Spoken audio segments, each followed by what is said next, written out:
Please like, subscribe and share করুন আপনাদের channel. সুষ্ঠু চিকিৎসা পরিষেবায় বিশ্বাস ও ভরসার আর এক নাম বালাজি ডায়াগনস্টিক। পরিচ্ছন্ন পরিবেশ, দায়িত্বশীল ব্যবস্থাপনা ও অভিজ্ঞ চিকিৎসকদের উপস্থিতিতে এখানে ইসিজি, আলট্রাসোনোগ্রাফি, ইকোকার্ডিওগ্রাফি করা হয়। রক্ত, মলমূত্র সহ প্যাথোলজিক্যাল পরীক্ষার ব্যবস্থাও রয়েছে। পরিবারের সুচিকিৎসার জন্য অবশ্যই আসুন বালাজি ডায়াগনস্টিকে, ভাতার বাজার সৎসঙ্গ আশ্রমের সন্নিকট, পূর্ব বর্ধমান। আমাদের আরও একটি শাখা হসপিটাল রোড, কাঁটার সমবায় সমিতি market, Sodkhali, Bhatar, Purba Bardhaman. West Bengal intellectual outreach Bardhaman zone এবং doctor Shyamaprasad Mukhopadhyay research foundation new দিল্লির যৌথ উদ্যোগে সোনার বাংলা সংকল্প ও আত্মনির্ভর কৃষি বিষয়ক আলোচনা সভার আয়োজন।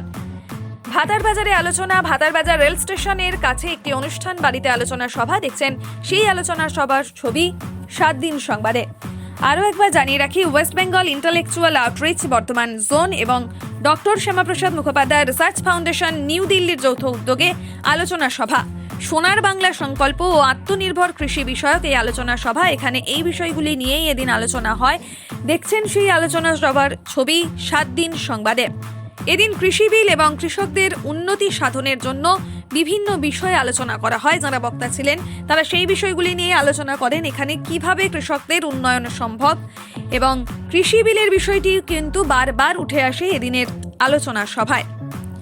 উপস্থিত ছিলেন doctor Shyamaprasad Mukhopadhyay research foundation new Delhi director Anirban Ganguly, বিশিষ্ট রাজনৈতিক বিশ্লেষক বিমল শঙ্কর নন্দ সহ বিশিষ্ট ব্যক্তিবর্গ। আরও একবার জানিয়ে রাখি কারা উপস্থিত ছিলেন। এদিনের আলোচনা সভায় উপস্থিত ছিলেন doctor Shyamaprasad Mukhopadhyay research foundation new দিল্লির ডিরেক্টর অনির্বাণ গাঙ্গুলি, বিশিষ্ট রাজনৈতিক বিশ্লেষক বিমল শঙ্কর নন্দ সহ বিশিষ্ট ব্যক্তিবর্গ।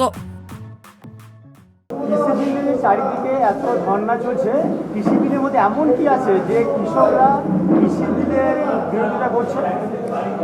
না, কৃষকরা কোন কৃষকরা বিরোধিতা করছে?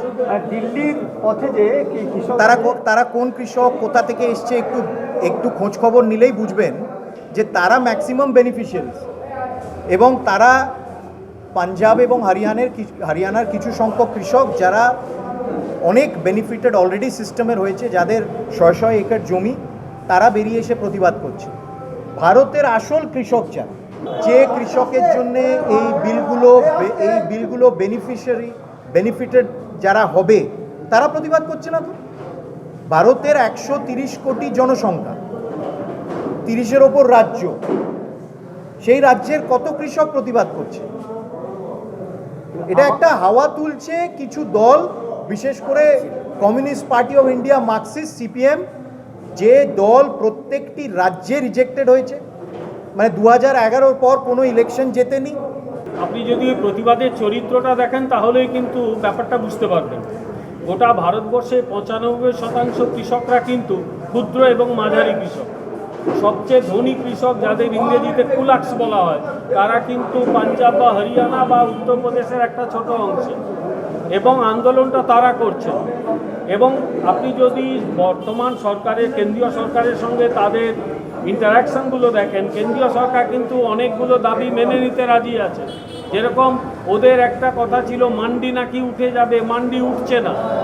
ন্যূনতম সহায়ক মূল্য এমএসপি সেটা থাকছে, সরকার লিখিতভাবে সেটা কিন্তু মেনে নিতে রাজি।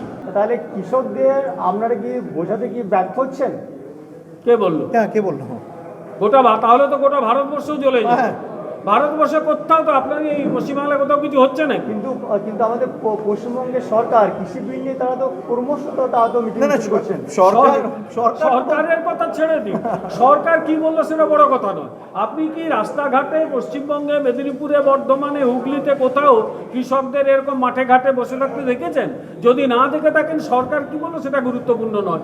গোটা ভারতবর্ষে কোথাও কোনো আন্দোলন হচ্ছে না। কৃষকদের এই কৃষি বিলের বিরুদ্ধে তাদের যে মত, তাহলে এটা কি ঠিক নয়? না, প্রশ্ন হলো যে প্রতিবাদ, গণতান্ত্রিক প্রতিবাদ করা সবার অধিকার।